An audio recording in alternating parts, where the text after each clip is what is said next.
So let's get started with the conversation.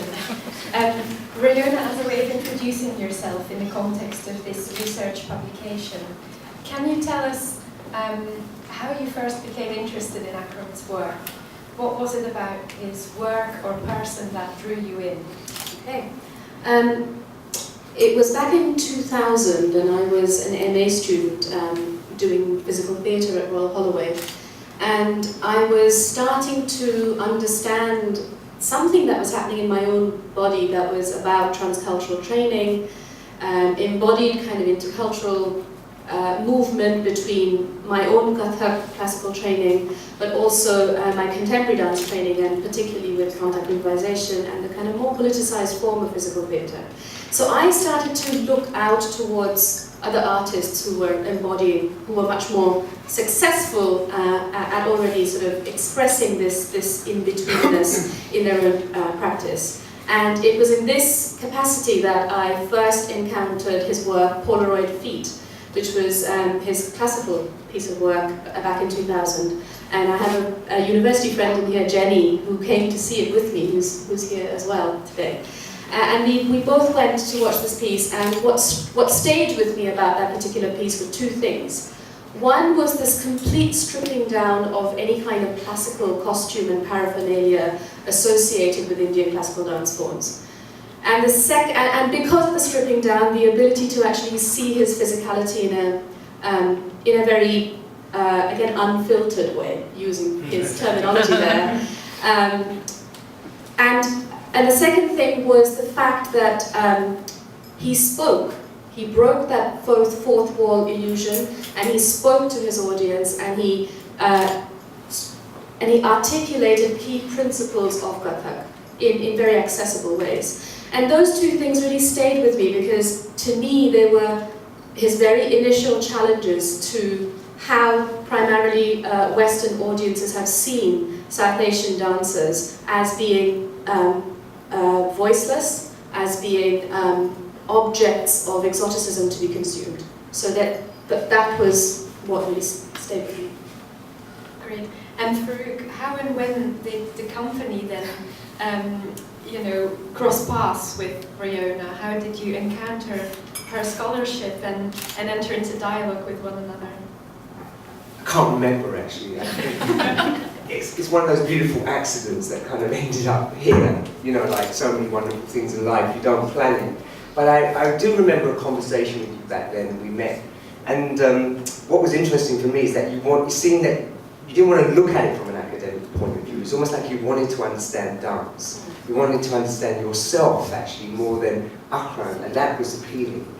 So this is my memory, and probably it's a little bit wrong. I think you wrote something and you sent it to me, and I went, wow, that's incredibly fascinating. That's a good reflection. Because before I started dancing, I went to university, so I understand very much the value of contextualizing your real practice in the bigger world. So in the way Akram talks about the purified water, but the water comes from an ocean.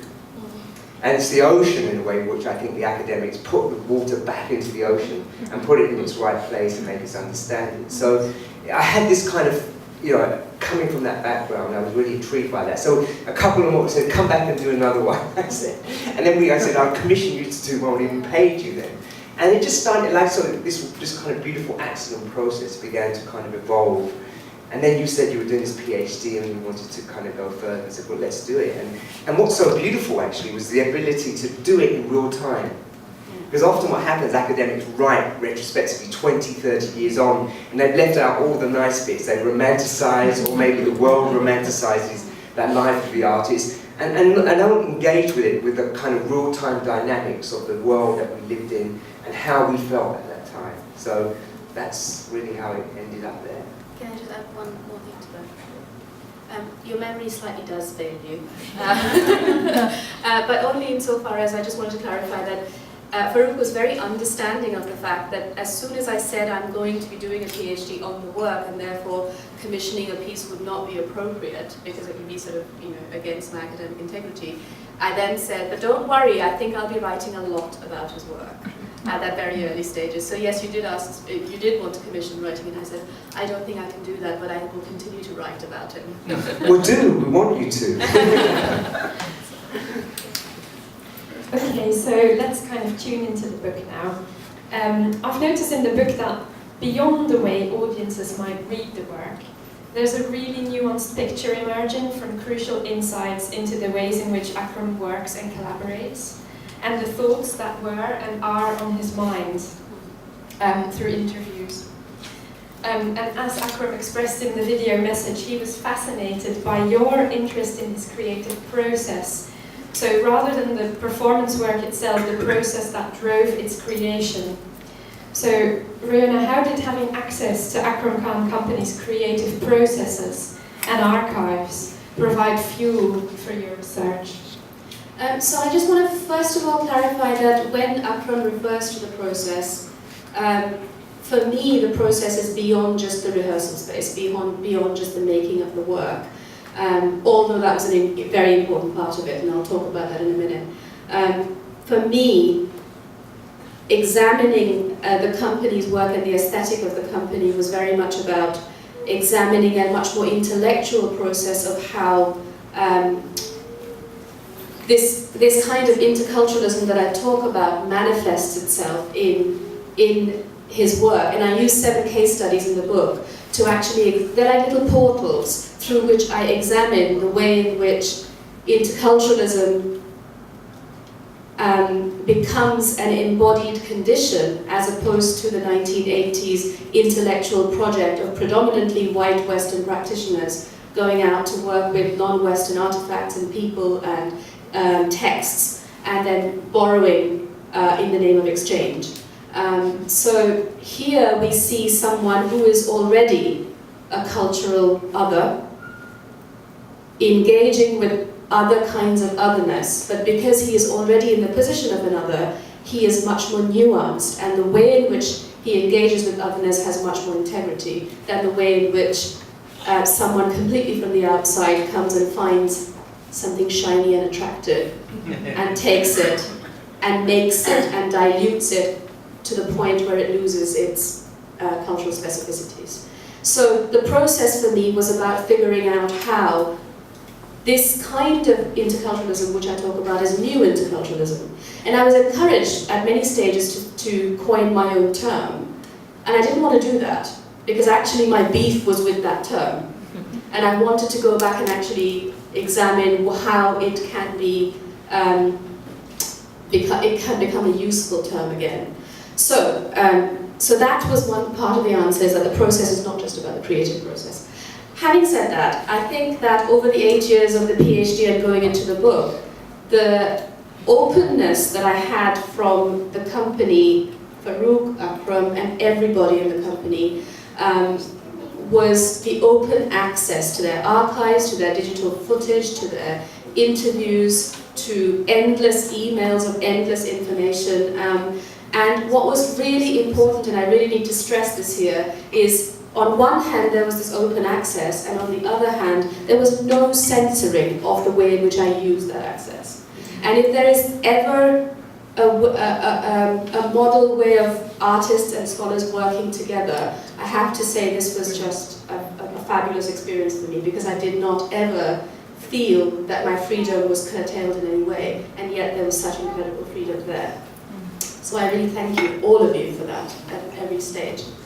The archive was incredibly important because at all stages of writing the PhD and the book is a massive sort of rewrite of the PhD, I had to always be inside and embodied and understanding it from a lived dancer's perspective, but also from the objective perspective of actually critically analysing his works. So the archives worked in that way of distancing me from the material, but then the interviews and the personal interactions and the watching rehearsals was then able to put me right back into it. So it was a really disorientating process, but a thoroughly rewarding one. Brilliant, thank you. So likewise, kind of vice versa, Akram shared with us that he found Royona's questioning of his process so stimulating and kind of helped him with his reflective work as growing as an artist. So Farooq, how do you understand the impact of this academic research on the work of Akram Khan Company? No, well, I think if we knew what it meant, we wouldn't do it. I think, and I don't mean that in a kind of facetious kind of way. I think sometimes, what I know of artists, having worked with them for many years and having been one myself, is that you don't try to figure it out. It's a fascination, it's almost an instinctive impulse and a need to say something. What can inhibit that process is if you try to understand what it means to yourself and the world in which you live and to the people around you. And once you get caught up in that process early on, it can almost stop you doing what you need to do. But on the other hand, I do really love the fact, again, I said it earlier, was that it's contextualized and the meaning of it is looked at from outside in rather than inside out. And so that kind of meeting point between those two energies coming together is really, really essential. I think it's really essential. And I think it should happen more in real time than in, 20, 30 years later. And I think it's what's really interesting as well is that, and I like what Royona said, I think it was a generosity from our company, and me and Akram really believe in that we try to avoid the ownership thing, which is very common in our world today. And in a way, that kind of owning something and censoring it stops people really engaging with it honestly. And if we're going to create work which is uncensored, we should also be able to engage with the experience in the outside world where people are interested with us in an uncensored way.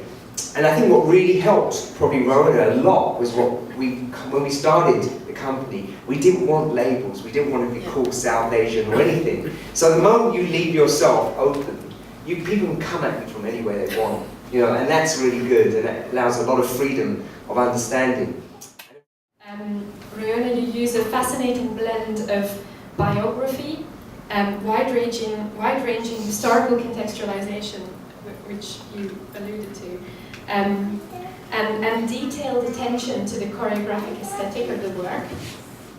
And this results in a compelling interpretation of the significance of Akram's work. And the theoretical framework draws on key post-colonial perspectives on identity, the diaspora, and notions of home and mobility. But at the same time, you seek ways to transcend entrenched ways of thinking about diasporic identity. And you look kind of at choreography as a kind of theorization of these issues in and of itself. So, Royona, why did Akram's work demand this thorough and multifaceted critical approach? What was it about the work that made you think again and again and again? Well, the fact that he's continuing to make work, and Farooq again alluded to this, the fact that there's something about writing about a person who's continuing to make work, and there was a point in the process that I was saying, don't make any more work because I need to stop. There needs to be a point in the book when I'm saying, this is it. This has to wait for the second edition. But in a much more serious response to that, when I started writing the PhD and then it developed into the book, I had to convince a lot of people and also myself that I wasn't, because I was focusing on one person, that I wasn't writing a biography. And that was incredibly important, obviously as part of a sort of a scholarly aspect to it. But as I looked into his work, it became very clear that biographical details were fundamentally entwined with the work that he makes. And at the same time, it felt very simplistic to simply do an identity-driven analysis of his work. So that seemed too one-dimensional. So it was important that I understood his life, embodied life, history and narrative.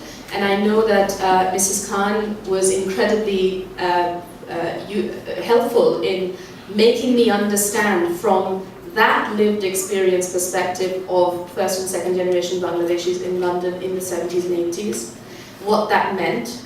For me, before I spoke to yourself, it was very much something I read in the texts, because I didn't have that experience. So that was really enlightening. So the biography was really important. But beyond that, artists don't just work in isolation. They work in a relational capacity, they work in a field of other artists who have come before, who work alongside and who will come after them. And it was important for me to contextualize Akram's work in that field of other South Asian artists, not just dancers, but theatre practitioners, writers, visual artists, all of whom in some capacity or another have also worked with Akram as collaborators. So the biography became really important, but it had to be then nuanced and examined through the lens of this relational field of what contemporary South Asian artists in Britain were making or had made and were doing alongside.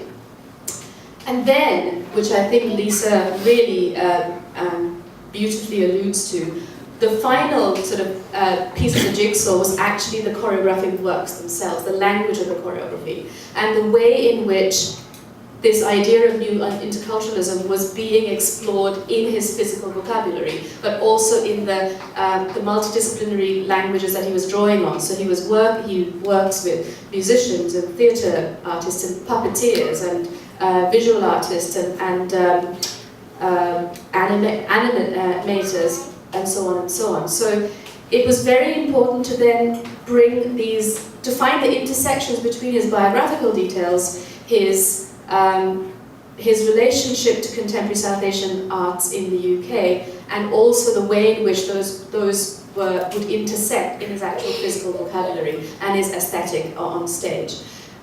His work is incredibly complex and it's incredibly political, and it would be very superficial to have approached his work through any of those one means, and it had to be multifaceted because his work is so multifaceted.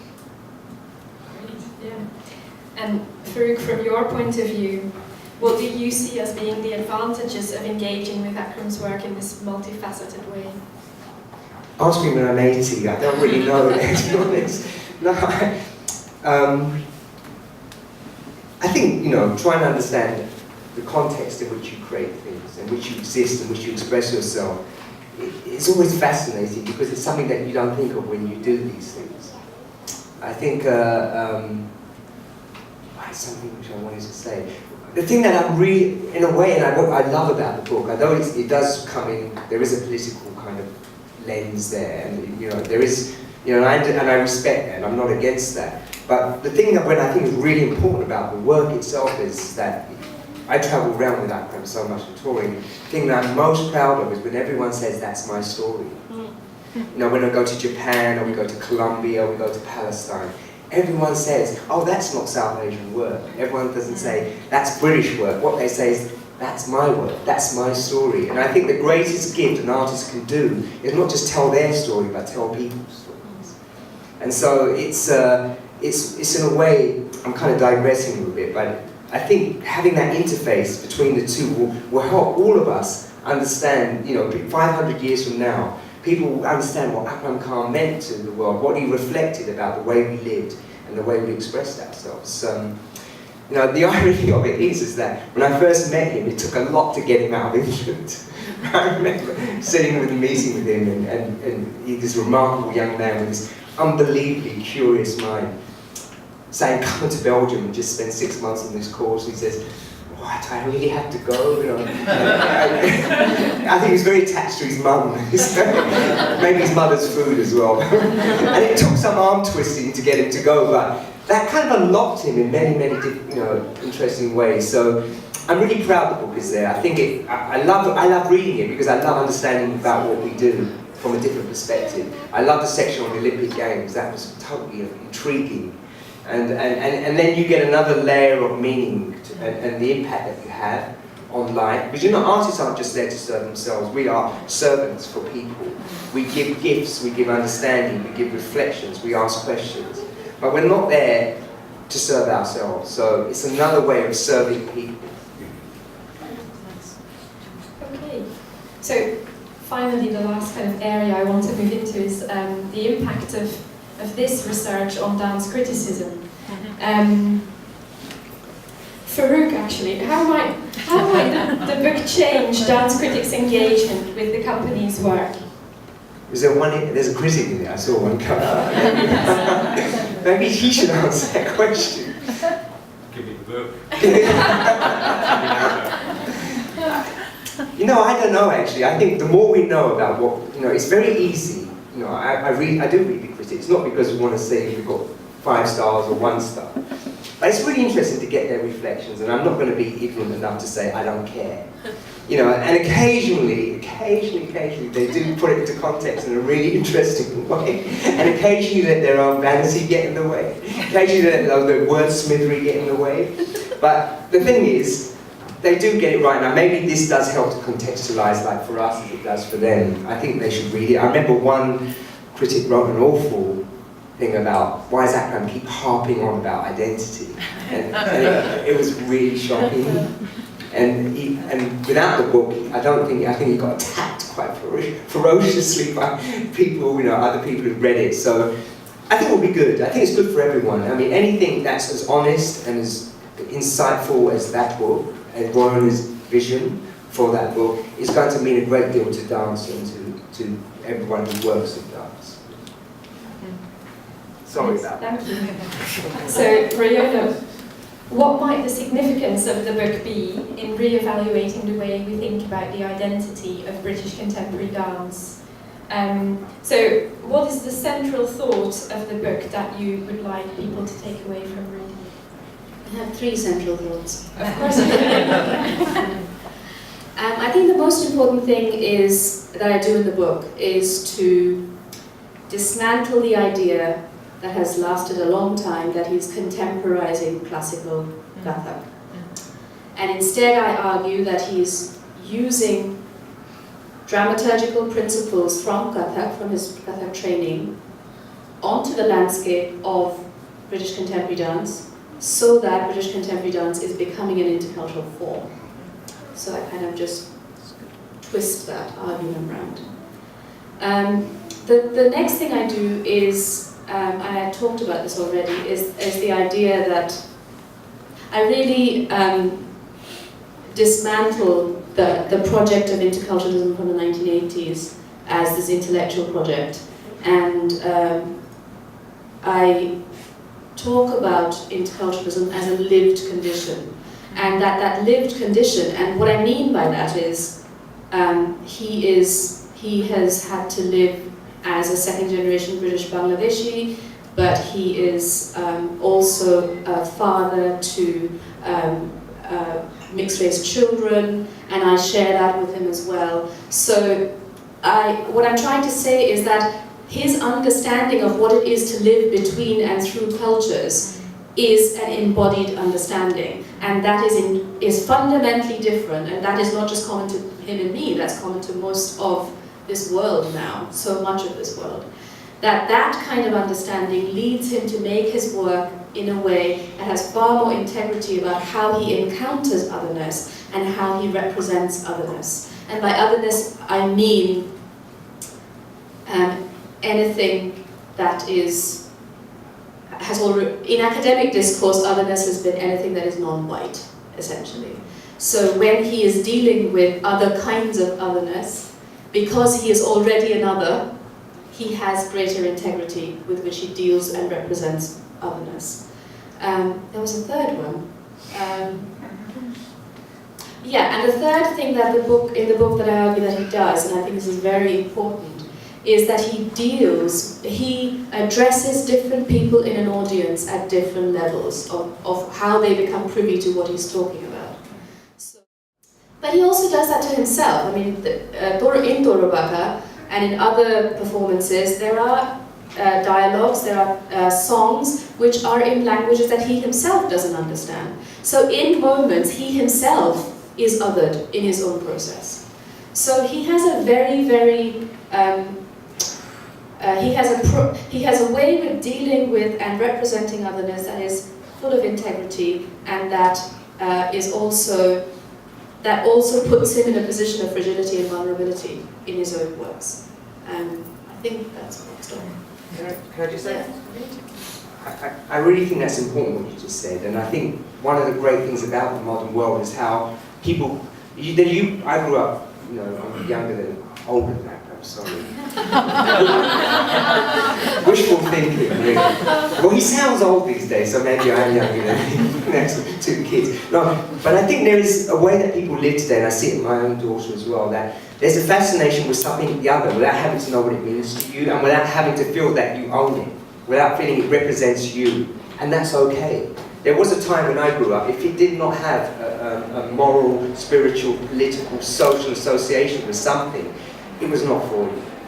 And I think that's a really important thing, and I think the book talks about that in a really fascinating way. And one thing I'm really grateful to you for is actually, when we first started out, we're always asked, what is your vision, what do you do? And it's a horrible thing, because you have no idea, you kind of make it up as you go along. And as you listen to yourself for long enough, it begins to tell you. So we came up with this lousy word, contemporary kata, and I'm glad you made us get rid of it, because it's so ugly. It's such a poor way of describing it. Get rid of it. I think it's sort of kind of... But no, I remember you mentioning it, and it meant, oh my God, it's so crap. So thanks for that.